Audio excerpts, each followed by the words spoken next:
ගොඩාක් මිනිස්සුන්ට තියෙන ප්‍රශ්නේ තමයි මේ මුදල් කළමනාකරණය. මං කෙලින්ම අහන්නම් මේ ප්‍රශ්නේ. සල්ලි ඉතුරු කරන එකද හොඳ? එහෙම නැත්නම් තියෙන සල්ලි වියදම් කරන එකද හොඳ? සල්ලි මම ඕකේ වියදම් කිරීම කියන කාරණාවට එනකොට වියදම් කළ යුතුයි. අංක 1. අංක 1 වියදම් කළ යුතුමයි. සහ ඉතුරුත් කරන්න ඕනේ.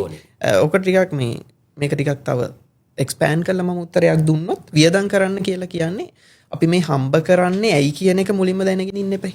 හම්බ කරන්නේ අපිට අවශ්‍යතා තියෙනවා, උමනා තියෙනවා, අපි ජීවත් වී යුතු නිසා තමයි හම්බ කරන්නේ. එතකොට මම දැකලා තියෙන දෙයක් තමයි සමාජයේ සමහර වෙලාවට අපි ඉතුරු කරනවා කියන එකෙන් අර පොඩි ගහ ගන්නවා කියන එකෙන් පමණක් මිනිස්සු රැඳිලා ඉන්නවා, හොඳට උපයනවා. හැබැයි සමහර විට තාම පරණ ඇඳේම නිදිය ගන්න මිනිස්සු ඉන්නවා. ඕනි තරම් හම්බ කරන සල්ලි ඉතුරු කරනවා විතරක් කරන ඉන්නෝ 3 වේල විතරක් කාලා. එහෙම ජීවිත තියෙනවා. ඒතකොට මම කියන්නේ නෑ ඔයා හම්බ කරනවා නම් වියදම් කරන්න. ඒ වියදම අපි කළ යුතුයි හරි පැත්තට. පළවෙනිම දේ ඉතිරි කිරීම කියන කාරණාවට එනකොට නාමල් මම දකින දේ තමයි ඉතුරු කළ යුතුයි. හැබැයි ඉතුරු කරමින් විතරක් කෙනෙක්ට ධනවත් වෙන්න බෑ. ඒක තව ටිකක් ස්ටෙප් එකක් අපි දැන් ඉස්සරහට ගිහිල්ලා කතා කරන්නේ.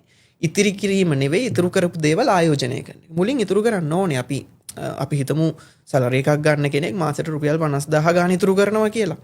මේ 50000 ඉතුරු කළලා තමයි ආයෝජනයකට යන්න ඕනේ. නමුත් මුලින් ඉතුරු කරන්න ඊට පස්සේ බලන්න මේ සල්ලි ටික දෙගුණ කරන්නේ කොහොමද?